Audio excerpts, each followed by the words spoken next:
नमस्कार दोस्तों, मैं आर्यन शर्मा और आप लोग देख रहे हैं आर्यन ऑनलाइन क्लासेस। तो फ्रेंड्स, आज का जो वीडियो है class 10 social science model paper 2022, इसमें टोटल 40 प्रश्न दे रखे हैं और 40 का 40 प्रश्न, एक से जो 40 प्रश्न है बिल्कुल और बहुत ही ज़्यादा महत्वपूर्ण है। भाई वीडियो को मिस मत करना आप लोग, आपको 40 क्वेश्चन को देख ही लेना है, क्योंकि ये जो क्वेश्चन है हर बार लगभग बोर्ड परीक्षा में उलट फुलट करके आ ही जाता है।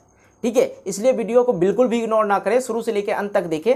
40 क्वेश्चन को सिर्फ देखना है, रटना नहीं है। ठीक है, तो चलो भाई हम लोग स्टार्ट कर लेते हैं। देखते हैं 40 प्रश्न में से आप लोग कितने प्रश्नों का आंसर पहले से जानते थे।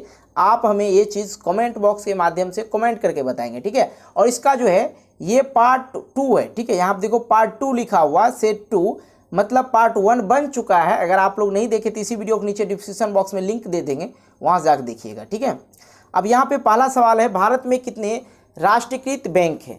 जो हमारे भारत में हैं अभी के डेट में, प्रेजेंट टाइम में। अब पहले कम था, ठीक है, पहले कम था, अभी ज़्यादा हैं कुछ। भारत में कितने राष्ट्रीयकृत बैंक है?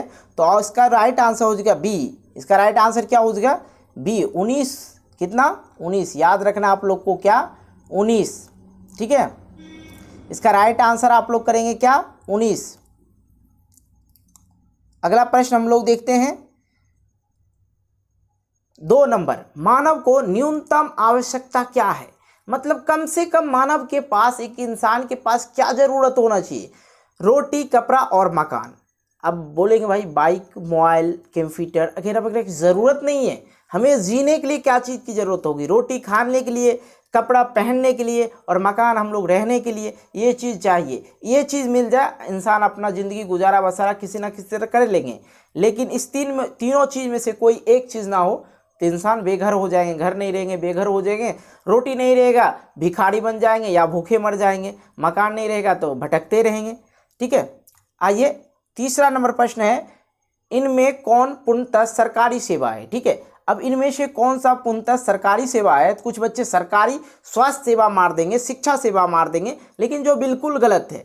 स्वास्थ्य सेवा की बात करें तो आपको डॉक्टर की बात करें, जो सरकारी अस्पताल होते हैं और प्राइवेट अस्पताल भी होते हैं, और सरकारी से कई गुने अच्छे प्राइवेट अस्पताल का आज के डेट में सोसाइटी वगैरह हर चीज़ वहाँ की साफ़ सफाई बेटर होता है। इसलिए लोग सरकारी अस्पताल ना जाके प्राइवेट अस्पताल ही जाते हैं अक्सर। और शिक्षा सेवा की बात करें, जितना आपको मैं बता रहा हूँ, जितना शिक्षा सेवा, इतना बिहार में, हम लोग के बिहार में इतना शिक्षा सेवा गिरा हुआ कि पूछिए मत। इसलिए हम लोग क्या करते हैं, प्राइवेट ट्यूशन वगैरह लेके पढ़ाई कर रहे हैं। ठीक है, ये चीज़ हो जाता है। तो सैन्य सेवा जो होते हैं बिल्कुल सरकारी सेवा होते हैं, ये सी नंबर। ठीक है, आइए ये आप लोग कितने प्रश्न का आंसर जानते थे, ये हमें कमेंट बॉक्स के माध्यम से जरूर बताएंगे। ठीक है, मुझे एक मोटिवेशन मिलता है कि बच्चे कितना जान रहे। ठीक है, तो कमेंट जरूर करना। हॉलमार्क को किस वस्तु के लोगों के रूप में उपयोग किया जाता है? मतलब हॉलमार्क जो है किस चीज़ के लिए उपयोगी होते हैं, ये पूछा जा रहा है। अब कृषि के लिए नहीं और इलेक्ट्रॉनिक सामान के लिए नहीं, और इनमें से कोई, तो इसको हटाइए। अब बच गया क्या? सोने के लिए। सोने का आभूषण कहते हैं ना भैया, जाना तो हॉलमार्क वाला सोना लाना। ठीक है, हॉलमार्क वाला की हॉलमार्क जिस सोने पर लग जाए वो 100% आपका शुद्धता है, उसमें 100% शुद्धता है, वो सोना ही है। और ये चीज़ आप लोग अच्छी तरह जानते हैं, हॉलमार्क्स का थोड़ा सा कीमत ज़्यादा लिया जाता है, मोहर लगता है उस पर। ठीक है, ये चीज़ समझ लीजिए। आइए 5वें नंबर सवाल, निम्नलिखित में से क्या नई आर्थिक नीति का अंग नहीं है? जो 5वें नंबर सवाल है, इसमें कह रहा है, देखिए, निम्नलिखित में क्या नई आर्थिक नीति का अंग नहीं है? इसका राइट आंसर हो जाएगा सी, राष्ट्रीयकरण। राष्ट्रीयकरण जो है नई आर्थिक नीति का अंग नहीं है। अगला प्रश्न हमारे पास है 6ठे नंबर और बहुत ही ज़्यादा महत्वपूर्ण प्रश्न। भारत में करेंसी नोट जारी करता है कौन? करता है भारत में करेंसी नोट, जो हम लोग पैसा चलाते हैं, रुपया, 10 रुपया, 20 रुपया, जो भी है करेंसी नोट। ठीक है, वित्त विभाग, वाणिज्य बैंक, और तीसरा है reserve bank of India. RBI होता है इसका शॉर्ट फॉर्म में, RBI हम लोग जानते हैं। रिजर्व बैंक ऑफ इंडिया हम लोग को करेंसी देती है।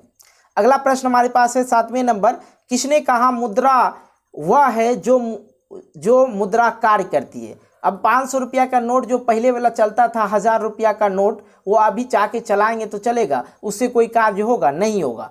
इसलिए उसने कहा, किसने कहा कि मुद्रा वह है जो मुद्रा कार्य करता है? ये कहे थे हार्टले विदर्स। कौन कहते हैं? Hartley withers. इसका राइट आंसर डी हो जाएगा। अगला प्रश्न हमारे पास है 8वें नंबर, भारत की आर्थिक व्यवस्था कैसी है?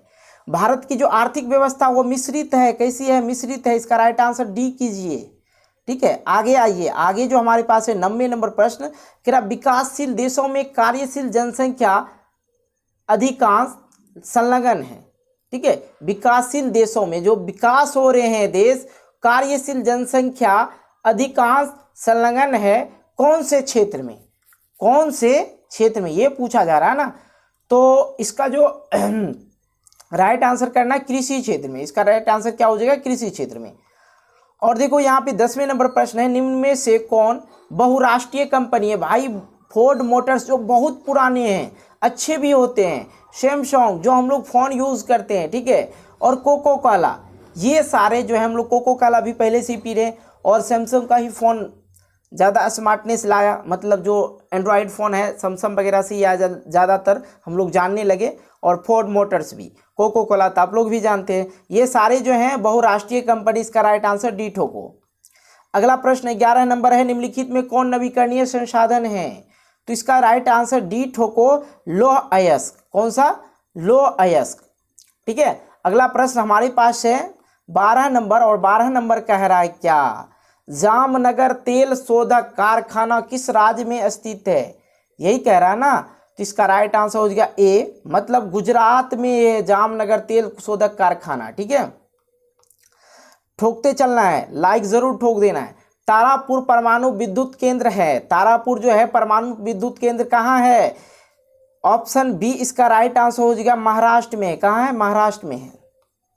अगला प्रश्न हमारे पास है, किस देश की सीमा बिहार से जुड़ी हुई है? सबसे पहला ऑप्शन जो है नेपाल, यह बिहार से जुड़ी हुई है। हम लोग का पड़ोसी देश जो है नेपाल है, और नेपाल जाने के लिए हम लोग को जो है क्या कहते हैं, वो वगैरह सब जो बनता है, पासपोर्ट वगैरह वो सब की ज़रूरत नहीं पड़ती, डायरेक्ट हम लोग चले जाते हैं। ये भाई नेपाल वाले हैं, लड़ाई करना नहीं चाहते हैं, ये लड़ना ही नहीं चाहता, और इसीलिए तो कहा जाता है नेपाल आज तक किसी का गुलाम नहीं हुआ। जो लड़ेगा नहीं तो हरेगा किसे भाई। और दूसरा बात, यहाँ पे भूटान आ गया, सबसे गरीब देश माना जाता है भूटान को, सबसे गरीब देश भूटान को माना जाता है। अब यहाँ पे देख लीजिए चीन, कोविड-19 को कौन लाया? तो कहेंगे चीन, वुहान शहर से चीन कोविड-19 को लाया। ठीक है, चलिए आगे देख लेते हैं। आगे जो हमारे पास है, निम्न में से कौन सा खरीफ की फसल है? मतलब 15 नंबर जो है, निम्न में से कौन सा खरीफ फसल है? आंसर होगा क्या? धान जो है आपका खरीफ फसल है। ठीक है, चलिए आप अभी तक में कितने प्रश्न जान चुके हैं ये हमें ज़रूर बताइएगा। ठीक है, भारत में कोयले का सर्वप्रमुख उत्पादक राज्य कौन सा है? भारत में कोयले का सर्वप्रमुख उत्पादक राज्य कौन सा है? 16 नंबर। तो आपको हम इसका आंसर बता दें, इसका आंसर हो जाएगा बी, मतलब अपना बगल वाला झारखंड, बिहार के बगल में झारखंड। ठीक है, और 17 नंबर है, भारत में सर्वप्रमुख चावल उत्पादक राज्य। तो चावल उत्पादक राज्य कौन सा है बाबू? पश्चिम बंगाल। इसका राइट आंसर ए ठोकना है। ठीक है, अगला प्रश्न हमारे पास है 18 नंबर, परिवहन के संसाधनों में सबसे सस्ता परिवहन का साधन कौन है? ठीक है, इसका राइट आंसर करना है जल, सबसे सस्ता साधन है, क्योंकि हम लोग को जल अभी भी बोलो तो 1 रुपया लगभग लीटर मिल जाता है आपको। कैन वाले जो साफ वाले पानी मिलता है वो आपको 1 रुपया लीटर मिल जाता है। ठीक है, बाकी बिसलरी वगैरह लेते तो 20 रुपया लीटर ही पड़ेगा, जो जैसा होता है उस तरह के अपना काम करते हैं। ठीक है, लेकिन सबसे अच्छा साधन माना जाता है, पानी बिना जिया नहीं जाएगा, ये बात भी जानते हैं। आइए उसी प्रकार से हम लोग 19वें नंबर प्रश्न को करते हैं, और कह रहा भारत में हरित क्रांति शुरू हुई थी। भारत में जो है हरित क्रांति कब शुरू हुई थी ये बताना है। तो 1966 में। कब शुरू हुई थी? 1966 में। 20 नंबर प्रश्न है, सूती कपड़ा उद्योग का कच्चा माल है, मतलब सूती कपड़ा उद्योग का कच्चा माल है। इसका राइट आंसर आप लोग को करना है बी, कपास का। क्या? बी, कपास का। 21 नंबर है, रेशम वस्त्र उत्पादन का प्रमुख केंद्र है। रेशम वस्त्र जो है उत्पादन का प्रमुख केंद्र कौन सा है ये पूछा जा रहा है ना। आंसर करना है भागलपुर, जो कि मेरे पड़ोसी क्या कहते हैं, पड़ोसी जिला होते हैं, ठीक है, भागलपुर, ठीक है। आप लोग किस जिला से हो बताना मुझे। अब देखो यहाँ पे 22 नंबर है, उबड़क कारखाना अवस्थित है। उबड़क कारखाना जो है अवस्थित है कहाँ पे है, इसका राइट आंसर ए हो जाएगा, बर्रानी में। कहाँ है, बर्रानी में, ठीक है। आइए 23 नंबर है, और 23 नंबर कह रहा निम्नलिखित में कौन रबी फसल है। देखिए खरीफ फसल समझ गए, धान। अब देखिए रबी फसल समझ जाइए, रबी फसल हो गया आपका गेहूं। कौन सा, गेहूं, ठीक है। अगला प्रश्न हमारे पास है 24 नंबर, और 24 नंबर देखा जाए, 24 नंबर प्रश्न कह रहा पूर्व मध्य रेल का मुख्यालय कहाँ है। बहुत अच्छा, बहुत हार्ड प्रश्न बोला जाए इसको, बहुत ही बार पूछा जा चुका है, ठीक है, और ये कंपटीशन के एग्जाम में भी पूछे जाते हैं। इसका राइट आंसर सी हो जाएगा, हाजीपुर जो है पूर्व मध्य रेल का मुख्यालय है, ठीक है।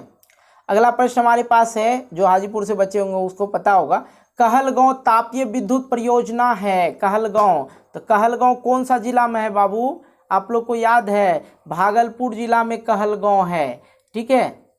अगला प्रश्न हमारे पास है 26 नंबर, और 26 नंबर में कह रहा निम्नलिखित खनिजों में कोंडरामा, कोंडरामा किससे संबंधित है, ठीक है। तो देखिए 26 नंबर का जो राइट आंसर हो जाएगा बी हो जाएगा, अब्रक से। किससे, अब्रक से।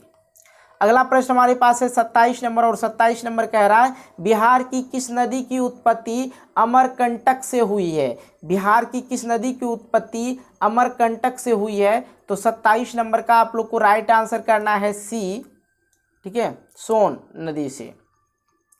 28 नंबर है निम्नलिखित में कौन कृषि पर आधारित नहीं है। निम्नलिखित में कौन कृषि पर आधारित नहीं। देखिए चीनी जो है हम लोग एक उगाएंगे तभी चीनी खाएंगे, ठीक है। अब कागज में भी वही फंक्शन है, और वस्त्र में भी वही चीज़ें हैं, ठीक है। लेकिन यहाँ पे और क्या है, कृषि पर आधारित नहीं है, तो सीमेंट जो है आपका आधारित नहीं है, ठीक है। आधारित वो तीनों है। लौह अयस्क है, बहुत अच्छा प्रश्न है, लौह अयस्क है, इसका राइट आंसर हो जाएगा बी, और नवीकरणीय। लौह अयस्क कौन सा, संसाधन, और नवीकरणीय संसाधन। 30 नंबर है प्राकृतिक गैस पाई जाती है, किसमें प्राकृतिक गैस पाई जाती है। तो 30 नंबर का राइट आंसर करना है सी, खनिज के तेल के साथ, ठीक है। अगला प्रश्न हमारे पास है, चलिए दिख रहा है आप लोग को, निम्न में से कौन एशिया का सबसे बड़ा परमाणु शक्ति केंद्र है। एशिया का सबसे बड़ा, तो ये हो जाएगा आपका तारापुर, ठीक है, तारापुर। अगला प्रश्न हमारे पास है, अगला प्रश्न हमारे पास है 32 नंबर, क्या निम्नलिखित उद्योग में से कौन सार्वजनिक क्षेत्र से संबंधित है, ठीक है। सार्वजनिक क्षेत्र से संबंधित है बोकारो लौह इस्पात उद्योग, इसका राइट आंसर ये हो जाएगा सी, ठीक है। आइए अगला प्रश्न हमारे पास है 33 नंबर, फाल्टा विशेष आर्थिक क्षेत्र कहाँ स्थित है। इसका राइट आंसर आप लोग को करना है फाल्टा, तो उड़ीसा में है। कहाँ है, उड़ीसा में, इसका डी हो जाएगा। आप लोग बताना, ठीक है, कितना आपने सही बनाया, ठीक है। सुनामी शब्द किस भाषा से लिया गया है। सुनामी शब्द जो है किस भाषा से लिया गया है, इसका राइट आंसर डी हो जाएगा, जापानी भाषा से, ठीक है। अगला प्रश्न हमारे पास है 35 नंबर, निम्नलिखित में कौन प्राकृतिक आपदा है। प्राकृतिक आपदा गॉड ऑफ गिफ्ट बोला जाए, मतलब जिसके बारे में हम लोग नहीं जानते ऐसा हो जाएगा, उसको प्राकृतिक आपदा कहते हैं। तो इसका जो राइट आंसर हो जाएगा बी हो जाएगा। भूकंप को हम लोग नहीं जान पाते हैं, बम विस्फोट के बारे में आदमी ही करता है, जो मानव के द्वारा हो, मानव जनित आपदा होते हैं। आप देखिए युद्ध तो मानव जनित हुआ, रासायनिक दुर्घटना, रासायनिक यदि इधर उधर केमिकल को मिलाएंगे तो रासायनिक दुर्घटना होगा ही, बाकी भूकंप गॉड ऑफ गिफ्ट बोलिए। अगला प्रश्न हमारे पास है, बहुत ही इंपॉर्टेंट सवाल है 36 नंबर, कह रहा मालवे के नीचे दबे हुए लोगों को पता लगाने के लिए किस यंत्र का मदद ली जाती है। तो भाई जो जमीन के मालवे के नीचे दब जाते हैं उनको पता लगाने के लिए कौन सा यंत्र का उपयोग किया जाता है, इसका राइट आंसर हो जाएगा सी हो जाएगा, ठीक है। अगला प्रश्न हमारे पास है 37 नंबर, क्या महासागर की तली पर होने वाला कंपन का परिमाण है। महासागर पे जो होता है कंपन, उसका परिणाम क्या है, सुनामी है, ठीक है, सुनामी आएगा यदि महासागर के तट पे हो रहा है ऐसा कुछ। तो अब देखिए 38 नंबर है, डॉक्टर मेघा पाटकर घनिष्ठ रूप से जुड़े हुए हैं। मेघा पाटकर जो है किस चीज़ से घनिष्ठ रूप से जुड़े हुए हैं, तो इसका आंसर करेंगे सी, नर्मदा बचाओ आंदोलन से। ठीक है, अगला प्रश्न हमारे पास आ गया है जो कि बहुत ही ज़्यादा देखा जाए यहाँ पे इम्पोर्टेंट है। सुदूर संवेदी उपग्रह रिमोट सेंसिंग उपग्रह का उपयोग होता है। ठीक है, रिमोट सेंसिंग उपग्रह ये इसके दूसरा नाम है। ठीक है, तो इसका राइट आंसर हो जाएगा ए, दूर संचार के लिए। ठीक है, अगला प्रश्न हमारे पास है मानव जनित आपदा। तो मैंने आपको बता दिया ही है कि मानव जनित आपदा मतलब जो मानव जान रहे हैं, जो मानव जानते हैं। अब बाढ़ के बारे में कहेंगे सर जानते हैं, कैसे जानेंगे वो बाढ़ के बारे में, बाढ़ पानी बारिश होता है बाढ़ हो जाता है, नहीं, ये गलत हो गया। भूकंप के बारे में जानते हैं, नहीं जानते हैं। आतंकवाद के बारे में जानते हैं, तो जी बिल्कुल जानते हैं। सुनामी के बारे में नहीं जानते हैं, आतंकवाद के बारे में हम लोग को पता होता है। ठीक है, तो मानव जनित आपदा जो हो गया आतंकवाद हो गया। तो भाई अब आप लोग को करना क्या है, 40 प्रश्न हम आपको क्वेश्चन आंसर सहित बता दिए। अब आप लोग को ये बताना भाई कि आपने कितने प्रश्नों का हल किया और कितने प्रश्नों का आंसर पहले से जानते थे और आपने आज क्या सीखा और सीख के क्या मजा आया। ठीक है, इसी तरह का वीडियो पाना चाहते हैं तो आप हमारे चैनल को सब्सक्राइब कीजिए, नोटिफिकेशन बिल को प्रेस करके ऑल कर लीजिए